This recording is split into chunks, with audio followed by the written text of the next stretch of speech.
Hey, what's going on, guys? Inconvenience here. In this video we're going to be testing world's first commercial chess program, believe it or not. So we're talking about MicroChess, which is written by Peter Jennings, and here is the photo of the author. So here is Peter, right?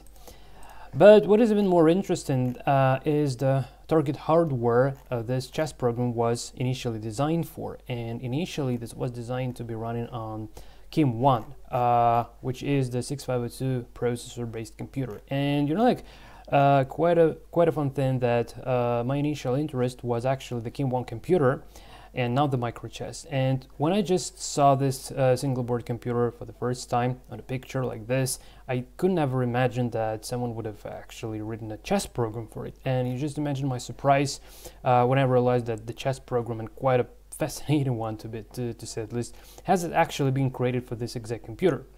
So I just want to give you an idea that in order to understand the real value of MicroChess, we really need first to dive into a bit of a history of KIM-1 and a bit of a basics in regards to how to interact with this kind of computer, because otherwise it would be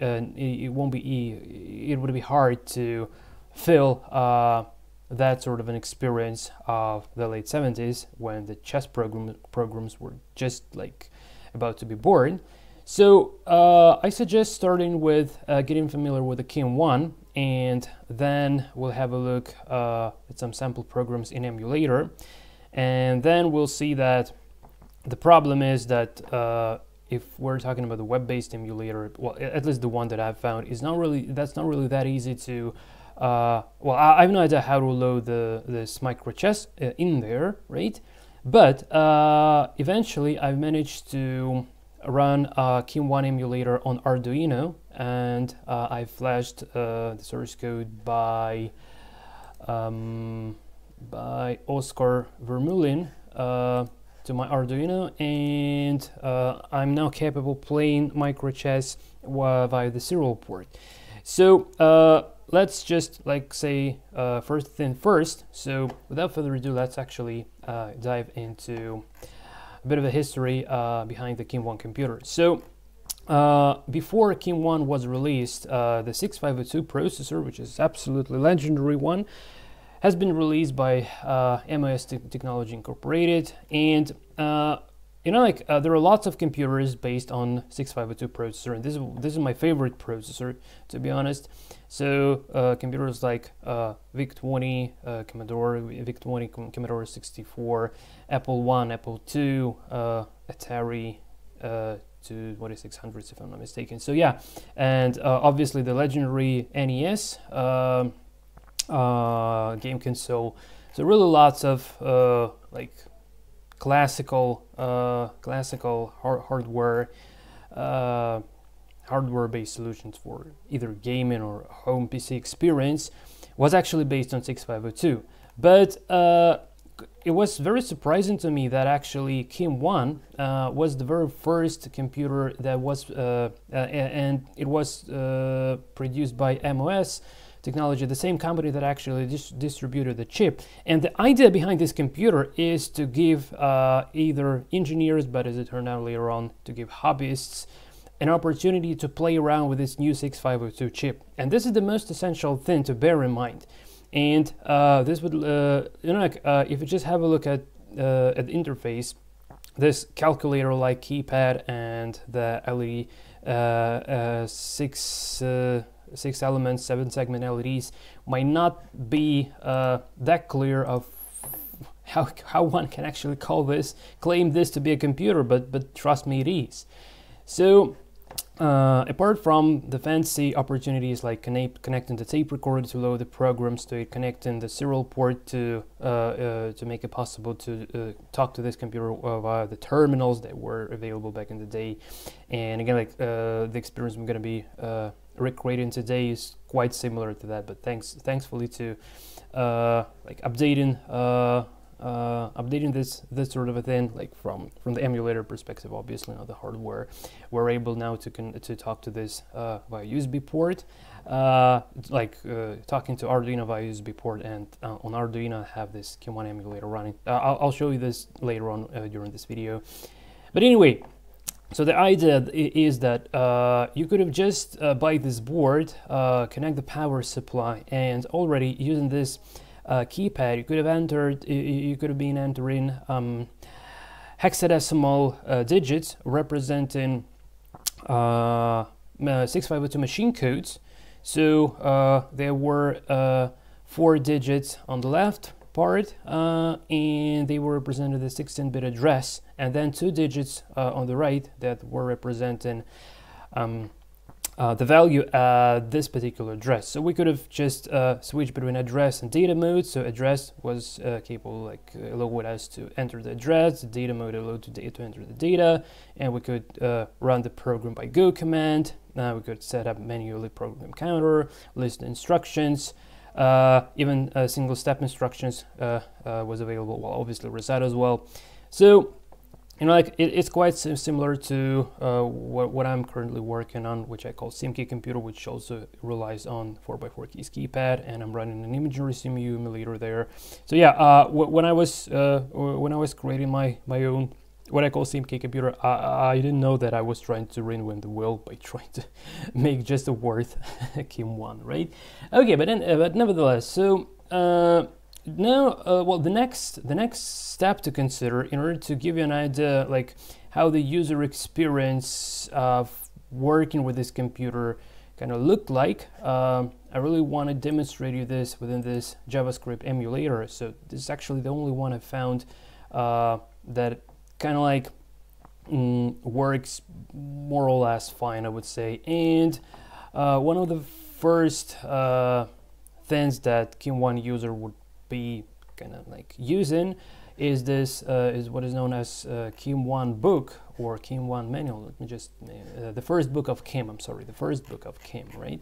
So here here we have some user guidelines on how to program it, and well, we'll start by we'll just enter a small program just to give you an idea regarding the user experience and how significant it would be to run the chess program on this sort of a thing. I just wanted to feel this difference, because otherwise it won't be like that clear. Why was it so cool to run a chess program on this computer? So there are some setups that should be made on the real hardware, but on the emulators, these values are already kind of flashed into the memory, because well, this allows single step in. I'm not sure what else. Yeah, and also to make the break instruction behave, so like just to stop execution, and that's pretty much all about it, I believe.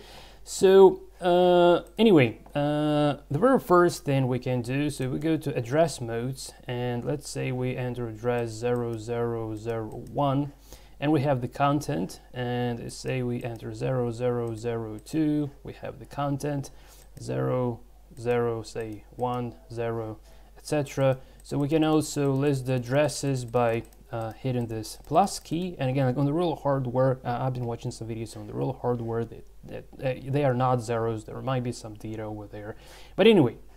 And also what we can do here, so let's say we go to 0010, so we can enter some data to this memory address. So like this 4 digits are the 16-bit memory address, and this is the value of that 16-bit memory address. So let's say here at address of 10 hexadecimal we want to, so I'm going to data mode, and here let's say we input bytes DE, and then in the next one we add we enter the bytes, say for D. No, I didn't want this.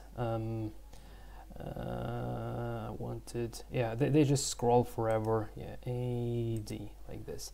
So if we go back to addressing modes 0010, so here we have the value that we've just entered, and the next byte we have another value that we have just entered. So you just remember that at the address of 11 hexadecimal we have AD, and at the address of 10 hexadecimal we have DE.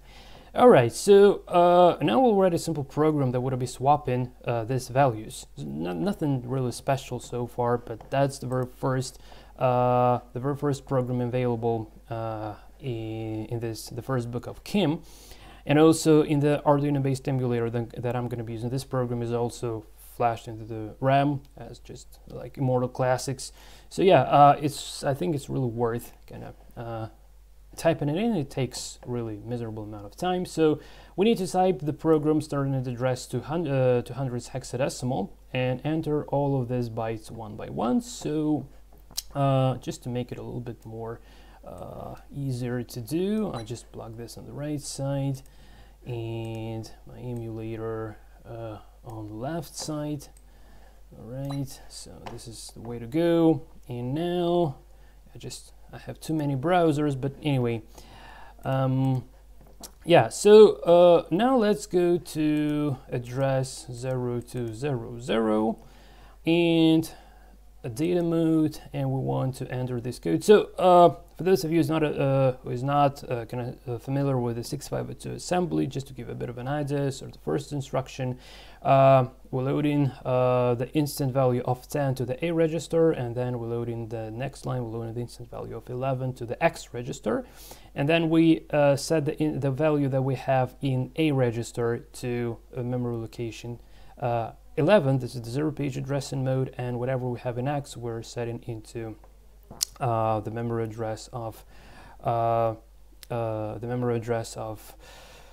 hexadecimal 10, which is also the 0-page addressing mode. All right, so so the bytes that we've entered at those values would be overwritten. So I hope that's clear. All right, so now we go into the data mode, and I just enter this byte, so A5 for LDA immediate addressing mode, then plus, go into the next instruction, then 10 plus, then A6 plus, and 11 plus, and 85 and plus, and 86 and plus, and 10 plus, and I did something horribly wrong, did I? Okay, let's just go back to addressing mode, so we can easily check what we have entered. So A5, which is okay, then 10, then A6, 11, 0485.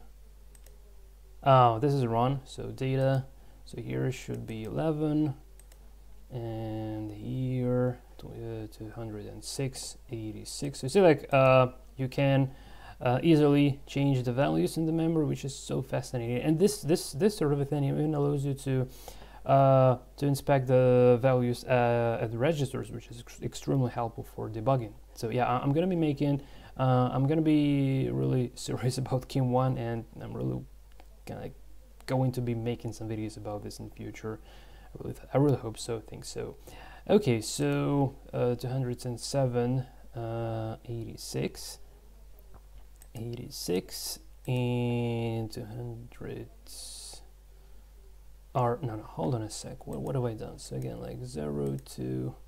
Yeah, it's if you're not used to this might be a bit tough. So A5, 10, A6, 11, 85, 11, 86, and here should be 10. So data and 10, and here, yeah, and here is 00. This is the break instruction. And now, in order to run the program, what we need to do, so going back to the addressing mode, so 0200, and I press this go command, and this would make the program actually run. But before that, let me just inspect the value at hexadecimal 10 and hexadecimal 11, so DE and AD, right? Now we go back to the program start and go, and we did execute the program, and currently we just dropped at this address 209, just the next byte after, so which is break. And now we can go back and inspect the values. So here we see like AD becomes on address 10, and DE gets to the address 11. So sorry, yeah, when I was so it's not actually putting the value of 10 there, it's putting whatever content we have in the memory from, so loading the immediate data of So no, sorry guys, not loading the immediate data of 10. I'm sorry. Here we're loading the content at the memory address 10 and to the A register, and here we have here we load the content at the memory address 11 to the X register, and then we swap them by places by setting them to like swapping them, right? So again, like, so now 11 is DE and 10 is 00. 10 is AD. But if we go to address 200s again and run the program again and going back here, we see like again DE gets to the address of 10, and the next address we have this 80, so we just swap them back and forth. So this is just the very first thing that KIM-1 user would probably be doing back in the day. So just to give you an idea how to code this, how to program this computer, so you could have actually like have the 6502 opcode listings and write a program on a piece of paper, or just type the program from the manual and then just type it in using this 4x4 keys keypad for hexadecimal numbers and little command buttons. And then, well, I believe there was a way on how to store it to cassette tape, and also obviously we could have loaded the data from cassette tape. So I hope this is clear in regards to how it works, right? So I hope you just get a brief understanding of how actually this KIM-1 feels like from the user's perspective. And now you imagine that the chess program is going to be running on this. Well, I can't demonstrate what is going to be happening on the display. Because on my Arduino I have a different setup as opposed to this one. So here we're already coming to the KIM-1 emulator that is supposed to be running on Arduino. So the author is using Arduino Pro Mini. I'm using Arduino Nano, which is pretty similar. And as he says, as the author says, it should be working literally on whatever Arduino, right? So which is cool. But again, like as far as I have different hardware, I have LCD shield instead of this LED segments, and also have custom keypads. So hardware is not yet connected, and hence the only way of how I can actually work with this. So we just go to this KIM-1 details. So the software, so running the emulator on any Arduino with the KIM-1 board, without KIM-1 board. So this replica is called KIM-1.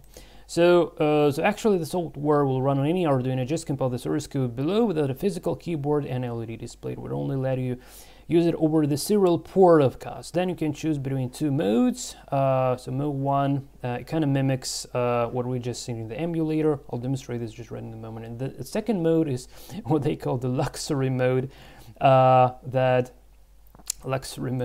So back in 1976, it was likely, it wasn't likely, but possibly you were rich enough to get a teletype printer or even a serial terminal. So I don't want to lie, guys, I don't know that for sure, but this sort of a hardware they're talking about was around $1,000 cost. I might be wrong, but it was very expensive by the time. Please correct me in the commentaries if I'm wrong, but again, like the serial terminal was a very, like, it was a like big TV like thing with a keyboard, so you could type in the code and get connected to this KIM-1. And again, like back in the days where there were no things like personal computer, there were like big refrigerators in the room, like computers. By saying refrigerators, I mean the computers, like the size of refrigerators, and they were just plugging the terminals to the computers, so there could be several terminals being connected to the single computer, which took really the entire room basically. So they were really huge back in the day, and hence the serial terminal. And by the way, like nowadays in the Linux terminal, for instance, it's really addressing those good old days. So just the idea is kept the same. Well, okay, but anyway, so what we need to do in order to experience actually MicroChess, so we're coming back to MicroChess again. So running this on the real KIM-1 was a real challenge, and for a noob like me, probably that wouldn't be ever possible, because when I was a kid, I wasn't really that friendly with the cassette tape when I had my ZX Spectrum computer. So yeah, it was always a pain for me. But the author of this project has embedded the ROM containing the MicroChess already into the emulator, and it's flashed into the Arduino's memory, which is really fascinating. So you can run it without loading, and also he has modified the code so that it runs on the specific memory location, not the same as the original program was. But other than that, author claims that this is actually, let me just give a quote here. Yeah, changes relocated code to C000, replaced universal this transfer protocol for serial port. I don't remember what this stands for exactly. Universal. Sorry guys, just don't remember. So these are the term. These are the protocols to communicate between hardware devices using the serial communication. So to drive the serial port, and yeah. The print to serial routine added to MicroChess version that uses PHY instruction, which is only present in UFLAG 65C02S. Remote wasting white byte, time storage. So, okay, but yeah, somewhere he says that it's really like, feels like other than this is the absolutely original code, and the author of this project has been interacting with the author of MicroChess, Peter Jennings. So. I think that we can trust that this is authentic enough, at least for our goals, to just try to experience this sort of a thing. Okay, so now a few words on how did I compile this sort of a thing. So I was using just the standard Arduino IDE. So the source code contains 3 files. I'll give a link in the description. Well, actually, yeah, you can just download this on your own from here. So I'll give all the links in the description below the video. So it contains of 3 files. So KIM-1 file. The CPU.c is the 6502 processor emulator by Mike Chambers. That is this entire project is based on, and just a little header file to reuse some C functions within here. Okay, so I just made like compile, and then I plugged in my Arduino. I already have this plugged in, but I'm not gonna be doing this upload because I already done that. But anyway, just to give you an idea that it does compile, and if I just press this, it just gets flashed to my Arduino again. But again, I don't need to do that because I already have that. Now the next thing to bear in mind. So unfortunately, it's not possible. Well, at least I didn't manage to. Okay, why are you? Hold on a sec. I didn't manage to interact with my Arduino board using the built-in serial monitor for Arduino. It just, see, like, goes crazy, really. And you will now understand why exactly this is happening, actually. So, the preferred way suggested by the author is to use, I'm not sure whether I'm pronouncing that properly or not, the PuTTY or PuTTY utility. So we just go back to the details. So here he suggests using this one. It's available for both Windows and Linux, and on Linux it can be simply installed by sudo apt-get, and that's the way how I did things. So yeah, probably no longer need Arduino IDE. Just wanted to demonstrate you how it works initially. I don't need this one. So here I'm running this PuTTY using sudo command in order to have the permission to talk to my USB port, basically. So, and it's opening this as the super user. Okay, and now just, well, it's not obvious, but just to make the font bigger, because the standard is just too small, and for video it really looks horrible. So 24 makes it like full screen, around full screen, and the most essential part is here. So we need to switch to serial, and here, well, I know that the path for my USB is like this, TTY USB 0, and the speed should be 9600 bauds. This speed is specified in the requisites here, right?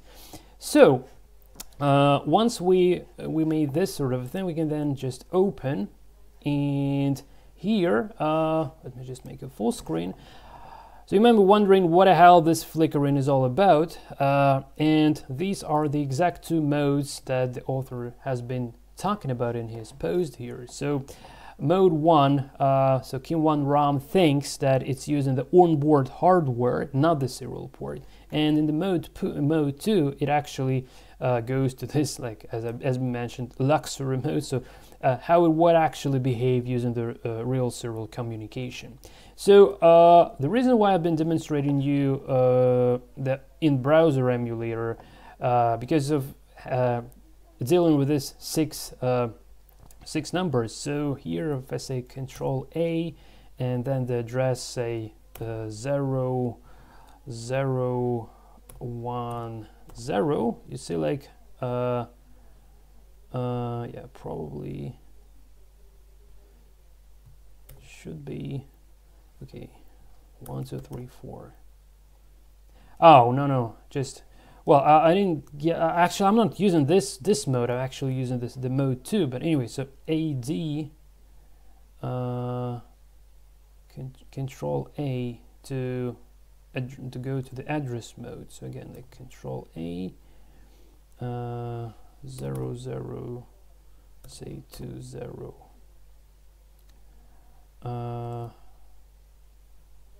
And how can I? Oh my god, guys! I swear I didn't manage to. Yeah, so here we just probably. Well, yeah. Let me just. I'm sorry. Let me just press tab and go into the normal mode. So here, so this is the normal mode, like as it's supposed to be used with like the real serial communication. So let's go 0, 0, 1, 0 and space. So again, for command reference on how to deal with this serial terminal mode, author provides a manual here. So using a serial teleprinter. So these here, you can have a look at all the commands. I would be talking through commands by the time inputting those commands. So let's say if we want to inspect the memory location, we just say 0, 0, 0, 0 and space. So space is like a sort of an enter, just to show the content of that memory address. Now we want to mimic the plus button behavior, so we can just hit enter and we do increment the address here, right? And if we want to enter some data, so let's say here we want to enter some data. Oh my god, where is that? Modifying the data. So yeah, just after the printer responded, just type the value and press the dot button. So let's say we go to 0, 0, 0, 0, right? And here, let's say DE and dot command, and again 0, 0, 0, 0, and nothing happened, right? Why? DE. Oh, that's because it should be yeah, it should be uppercase, I believe. Yeah, 0, 0, 0, 0. Yeah, it should be uppercase D, E, and 0, 0, 0, 0. Yeah, now it worked. So yeah, the bytes should be uppercase, which is important, right? So this is how we can enter the value, but obviously I don't need that, so I just say 0, 0, 0, 0, and 0, 0, and 0, 0, 0, 0, and here we go. So far so good. Okay, and now again, to inspect the values, so let's inspect the values of hexadecimal 0, 10 and the next one, so 10 and 11. And after we run exactly the same program that I've been demonstrating in the web browser, it's flashed here in the memory at the address of 200s. So we can actually see how these two values get swapped. So let's have a look how this works. So we go to 0, 2, 0, 0. This is the program start. No, I did something wrong. Again, like 0, 2, 0, 0, space. Yeah, so A5, and if you recall this from yeah, I already closed that listing, but yeah, this is exactly the same program. So you see the codes are exactly the same as been used before, like so from 200s to break at 208. And if we just go back to 0200 here and Shift G actually runs the program. And now if we go to 0010, here already contains the value of 11, and the next one contains the value of 10. So they just got swapped. And if I run this again, so 0200 and then just Shift G and 0010, nope, 0010 like this. So you see, like before it was like 1110 and now it's like 1011. So I hope it's clear. So these were the very basics on how to work with this serial terminal. And now in order to run MicroChess, which is available as one of the ROMs here, and what the cool thing about this project is, like in a normal KIM-1 you wouldn't have several ROMs. I don't know, maybe that could be possible from the technical perspective, but well, I don't know really. But here in this emulator, so we go to how to use MicroChess and go down below here. So we see that the well, it's not now exactly here, so let me just go back to summary. So here he provides the memory map, and we can use some custom ROMs that are already been flashed into the Arduino board. So we're interested in playing MicroChess, so we need to go to the address C000 and just run the program. So let's try this. So if I just say, well, probably I just say R, Control R to reset, yeah. And probably I will go just for hardware reset, guys, just to make sure everything is working and going back to normal mode. And now I'm going to C000, enter, and this is the very first byte of our chess program. And now if I just press Shift G, it starts, oh my god, it starts MicroChess by Peter Jennings. Okay, so from now on we need to reference the commands for MicroChess. And now it's time to go to this how to use MicroChess. And here is the command summary. I'll give you the links in the description below the video. So the very first experience to try is to make computer playing a couple of moves versus itself, and then we'll try to play a game. So the very first thing is we need to clear the board. And again, like here is the difference if you're using the onboard keys or if you're using the serial keyboard, like in our case, we're going to be relying on this. So I just need to type this big C to clear the board, so Shift C, and we just set up a board. Now the interesting thing is that for some reason user is observing the board from the black side, from the black pieces perspective, right? So we actually need to swap the board, but yeah, well actually in this case, yeah, in this case it would actually be most likely playing properly. Yeah, just hold on a sec, guys.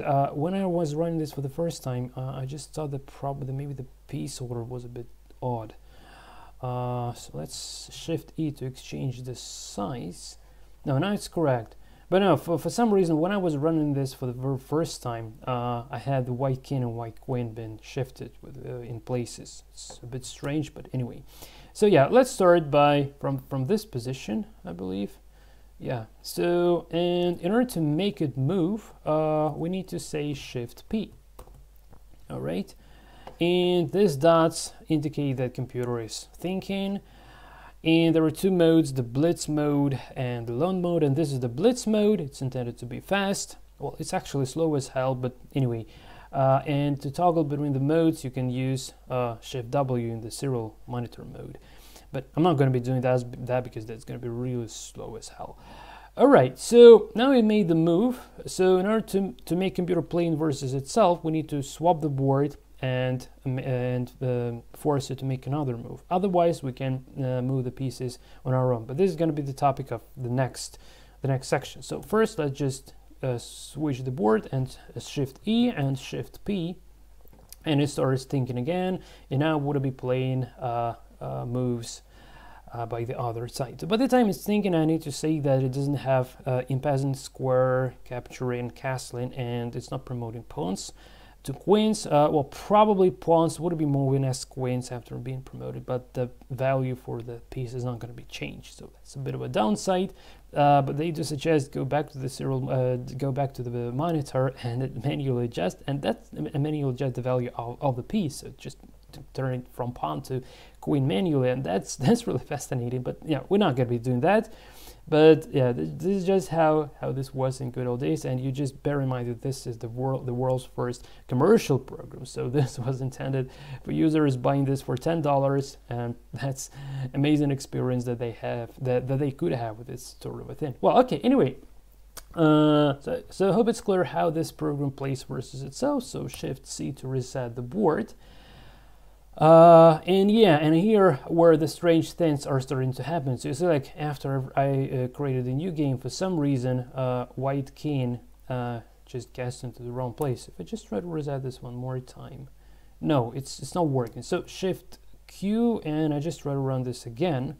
So I say C0000, nope, C000, and Shift G. And okay, yeah, let me just reset my Arduino, because yeah, just it was fine in the first run. So C000 and Shift G to run, and Shift C to start, and Shift E, I want to play with white pieces. White king is now in the right place. Yeah, so maybe there is sort of a bug, or I don't know, but when you run it for the first time, it works like a charm. Now, the question is how to make the moves. And this notation comes very handy. So first we take the row, the number of row, and then the number of the call, so rank, and then file. So let's say I want to move the pawn from E2 to E4, and already it's actually time to run. It's time to make it like, put my face somewhere, I don't know, here maybe. Okay, so now if I want to move the pawn from E2 to E4, I need to enter the source square and then the target square. And by the time I would be entering the source square and target square, it would be scrolling, but you just pay attention to this line. So here the source and the target square would appear. All right, so 64, so 64 to 44. So here, if I just say 60, so you see like 6, 4, and now 4, 4.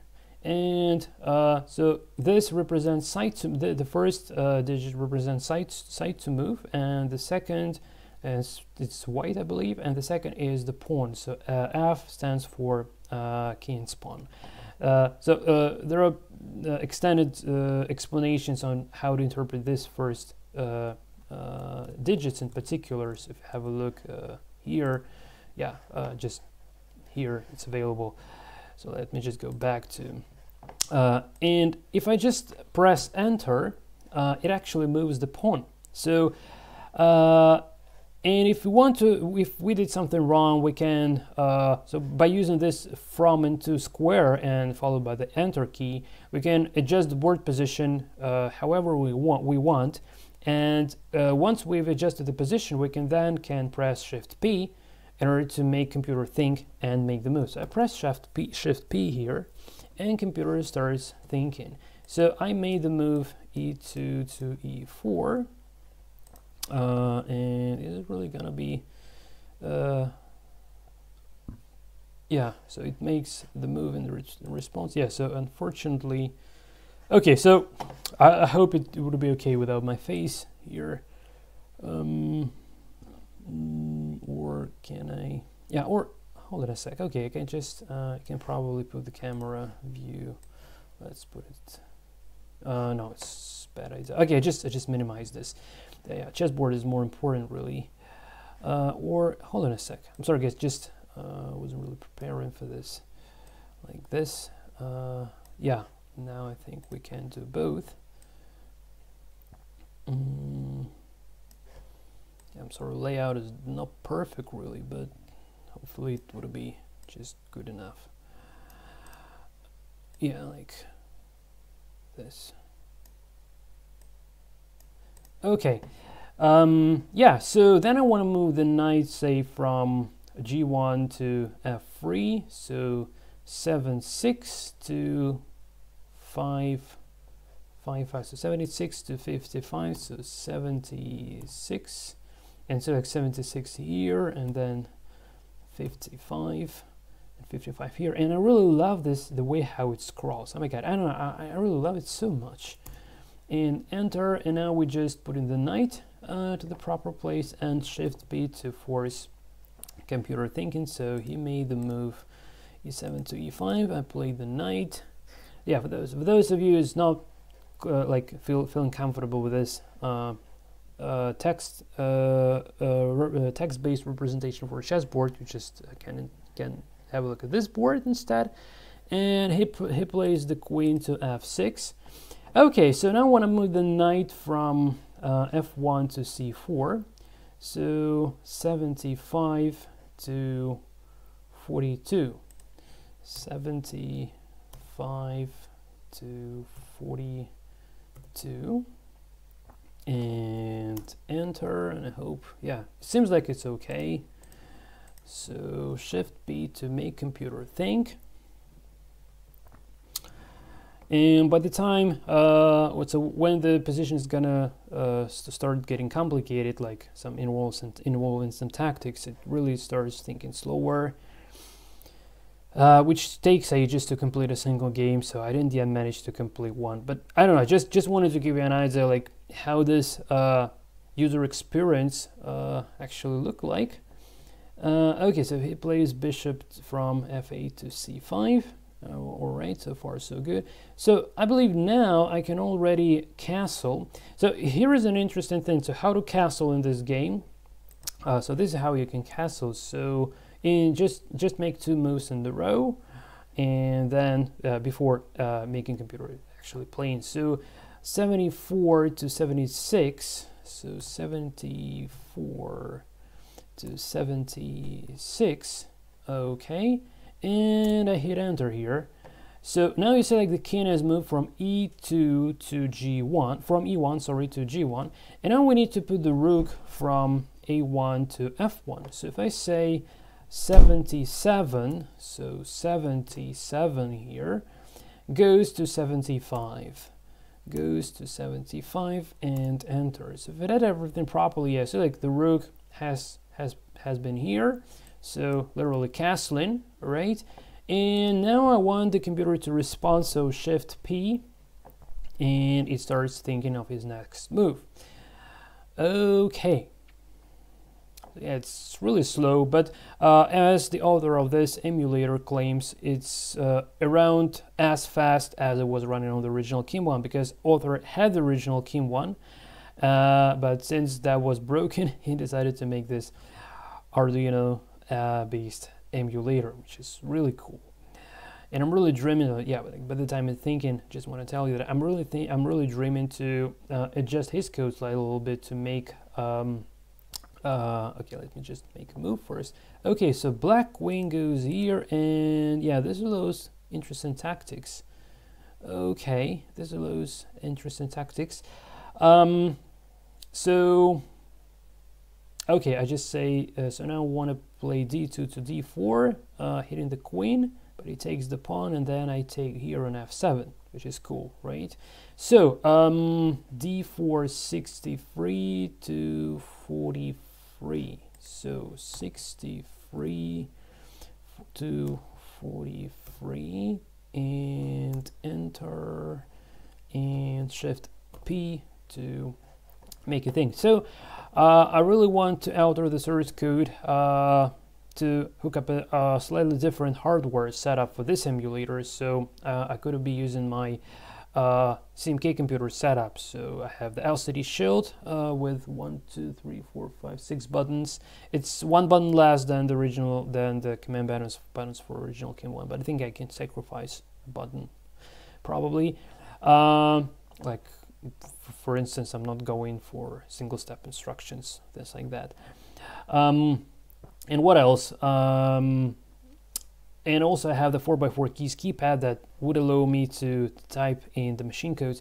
And one of the most fascinating things that I've realized recently is that actually the author of this emulator is using EEPROM, if I'm not mistaken, in order to mimic the cassette tape recorder. So we can load a save to EEPROM of Arduino. So let's imagine that we did write some program on this computer outside, like without being connected to the laptop, let's say just a separate power supply.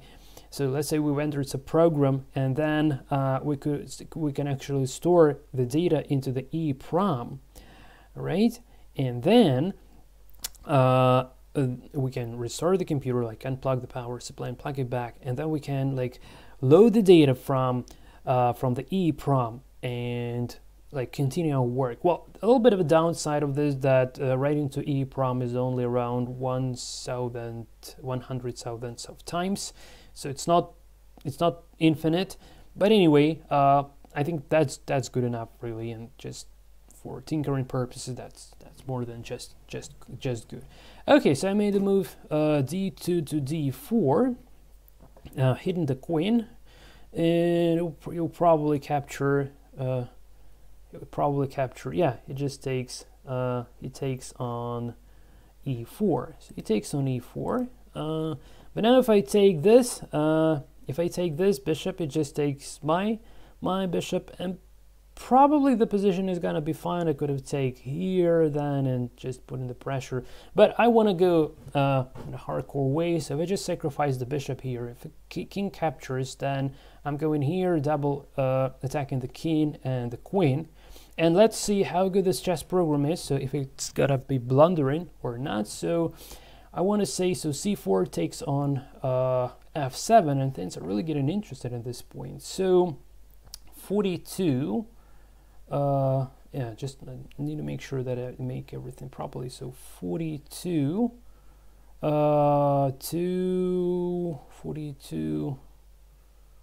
to 15.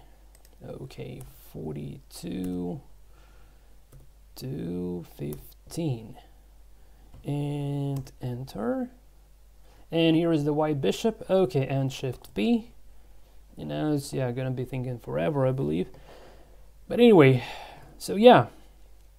And you know, guys, I just want to be honest with you, because you know, like having this sort of a retro computer is my dream for a very long time. So I had ZX Spectrum as the very first computer in my life, but again, like I had horrible issues with a cassette tape recorder, so it wasn't on the cards really.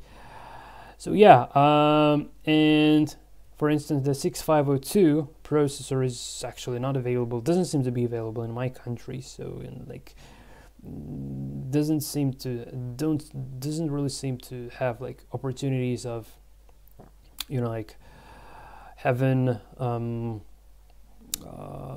buying some retro stuff here in Ukraine where I live. Doesn't seem to be possible, but making this Arduino based emulator is something that I believe mimics the behavior, like the author of this project. He promises the faithful experience of the original KIM-1.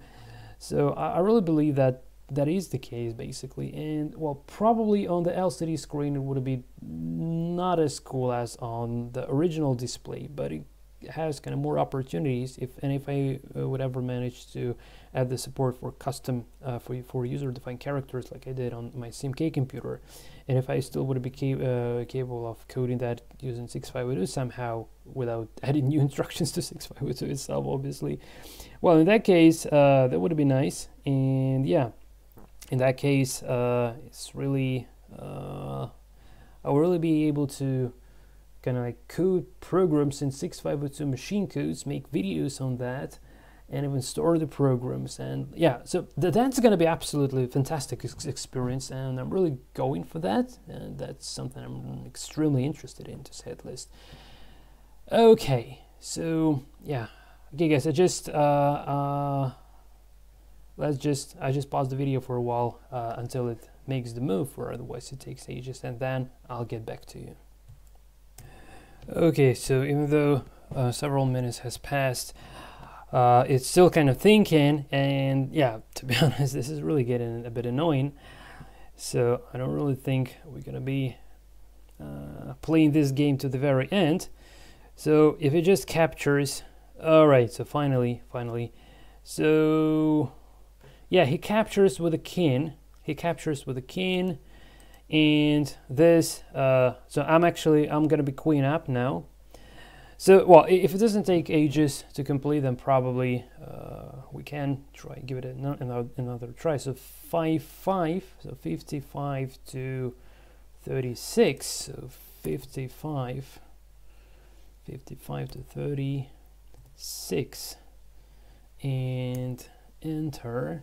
So this is going to be given a check, and hopefully at least here, Shift P, is, as far as the king has been exposed into a check, it really should, and it can't really touch the knight, so it just should move the king somewhere. So hopefully, yeah, hopefully this is going to be a little bit faster.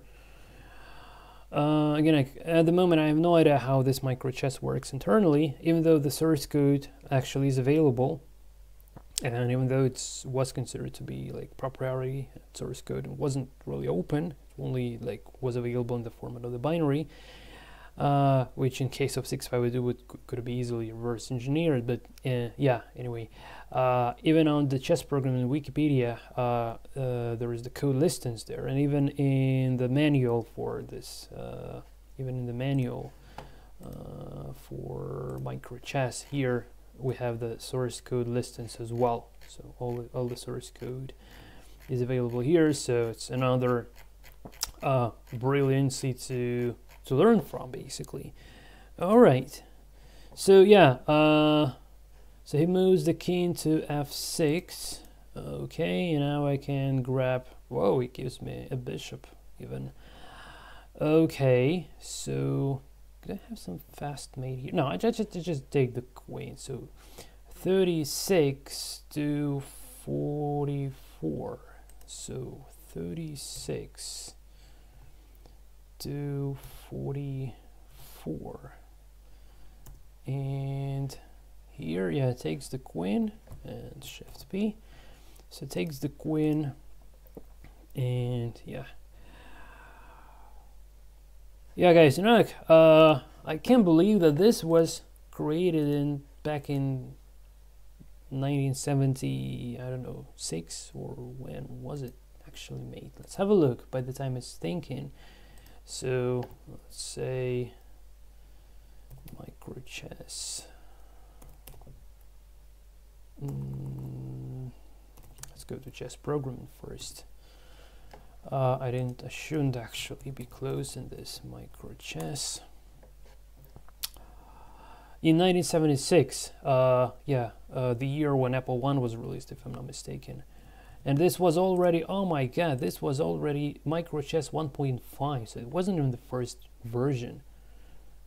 Dedicated for Commodore Chessmate 78. Yeah, and was the winner of some championships of back in the day as well, I believe. Yeah, or, well, okay, anyway, so the king goes, oh my god, king goes to f5. What the heck is that? King goes to f5. Okay, do I have a fast mate here? If I just go queen to f3, then he can go here, can go here, can go here. So either here or here. Well, I think I should play queen to f3. So 73 to 55, right? So 73 to 55, enter. So moving the queen, giving a check, and think about this. So here we go. Right. So the king goes here, for instance. What would be the option? Well, anyway, I can take, I can grab the bishop anyway. If he grabs the pawn, then I just connect my rook to the attack. Yeah, so the black's position is doomed really here.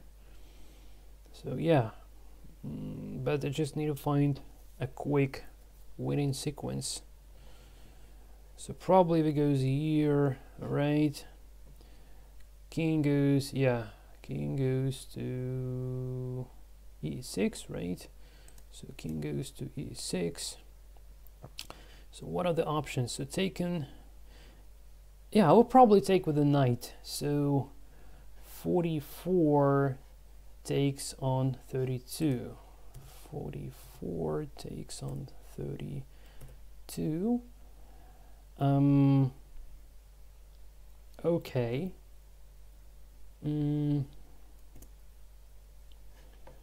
So it takes and think. So I'm just taking here. Well, he can't take the pawn, so he would be forced to move apparently here or here, right? And he goes, oh my god, yeah, he's trying to lose this game really. Well, let's say if I just take with a pawn and sacrifice the knight. So if it takes, I then put the bishop here, then where it goes here, I go here. Well, I think that we can go for this knight sack. Let's actually go for this knight sack because, yeah, anyway, I want to connect the rook later on, bring the rook into the game, and I need to free up the center. So yeah, I think that could be just fine. So 43 takes on 34. So 43 takes on 34. Okay, and shift B to make it think. So I believe he would now take the knight.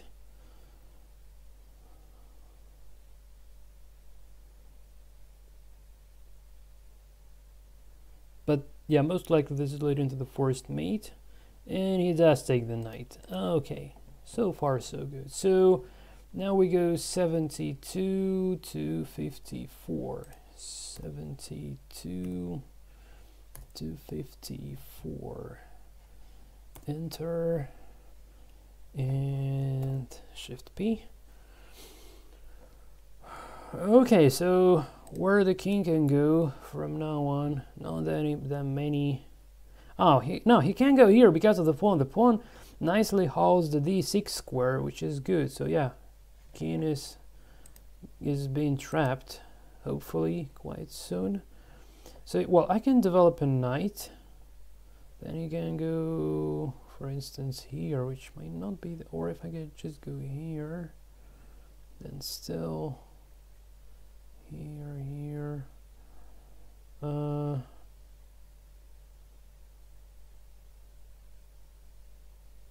If I put, okay, if I go here with my queen to d5, queen f3 to d5, yeah, I think I should go queen 3 to d5, and maybe just, yeah, I think just to avoid king moving to c6 ever or to c4. So 55 goes to 33. So 55 goes to 33, and